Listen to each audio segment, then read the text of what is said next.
Okay, in this video, we're going to solve these problems right here, and so let's begin. It says determine the largest value of x that will result in an integer. And so in the numerator, we have 4 factorial. So we have 4 times 3 times 2 times 1 divided by 2 raised to x. And we're trying to figure out what's the biggest value I could have for x that will still give us an integer. And if you want to pause and think about it, go ahead. Now, I'll even give you a hint. What's 2 divided by 2? And what's 2 squared divided by 2? Now naturally we know 2 divided by 2 is 1, 2 squared is 4, 4 divided by 2 is 2. Or you could even say for this one, 2 raised to 2 minus 1, so you get 2. And that's one way kind of to solve this problem. Instead of saying this, we could say what we have instead is 2 squared times 3 times 2 times 1 divided by 2 raised to x. Now, if we didn't have a number that could be broken down into 2, let's say we had a prime number like 5, like 7, and you divided by 2, like what's 5 divided by 2? A fraction. Likewise, 7 divided by 2, a fraction. But 6 divided by 2, even though 6 isn't 2, you could break down 6 as 2 times 3, and then we can cancel the 2's. And so here we see we have 2 squared, so we have 2 sets of 2's and another 2. So we have 2 cubed times 3 divided by 2 raised to x. So the biggest value that x can be, and so the answer to our problem would be 3.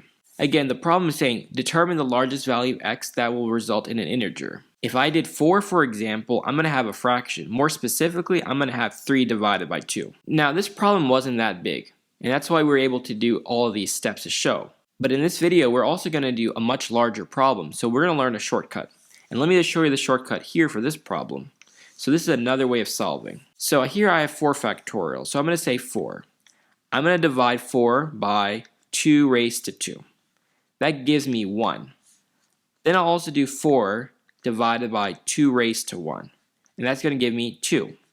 So what I'm going to do is say 1 plus 2, and I get 3. I want to do more of these problems, then I want you to determine why this strategy works. Okay, this will be our second problem. And I'm going to solve it both ways. So here 6 times 5 times 4 times 3 times 2 times 1. And we're dividing by 2 raised to x. But let's break down our non-prime numbers. So 6, we'll break it down as 2 times 3. 4, we're going to break it down as 2 times 2. And everything else is prime. And so if we count our 2's, we have 1, 2, 3, 4. We have 4 2's. And so the biggest value that x can be to still retain a whole number would be 4. Now we'll solve it the other way. So we're going to say our 6, we're going to divide by 2 raised to 3. Now the problem with 2 raised to 3, that's going to give you 8. So we're going to get 0 point some change. Then we'll do another one. 6 divided by 2 squared. Now 6 divided by 4 is going to give us 1 and some change. So 1 and some change. So I'm going to say 1 plus change. 0 plus change. Then we can do 6 divided by 2 raised to 1, and we're going to get 3. And so all we need to do is add. 3 plus 1, we get 4. We ignore the change, and so our answer is 4. Again, we're going to do more of these, and I want you to determine yourself why this method works, and in the comment, I want you to write down why it works. So we're going to do it both ways for this problem. 8 times 7 times 6 times 5 times 4 times 3 times 2 times 1, and we're also dividing by 2 raised to x. So we're going to break down 8. We get 2 times 2 times 2. We're going to break down 6, 2 times 3. Break down 4, 2 times 2. And we still have 2. And so if we count 1, 2, 3, 4, 5, 6, 7. So our answer is 7. So the biggest number x could be would be 7. In fact, if you type this in the calculator, 8 factorial divided by 2 raised to 7, we get 315, a nice whole number. And again, we're going to solve it using the strategy 2. First, if you want to do 8 divided by 2 raised to 4, we obviously know it's going to be a decimal, so it's going to be 0 plus change. And we don't care about the change. And then we do the next one. 8 divided by 2 raised to 3, we get a nice 1. Then we do 8 divided by 2 raised to 2, and we're going to get 2. 8 divided by 4 is 2.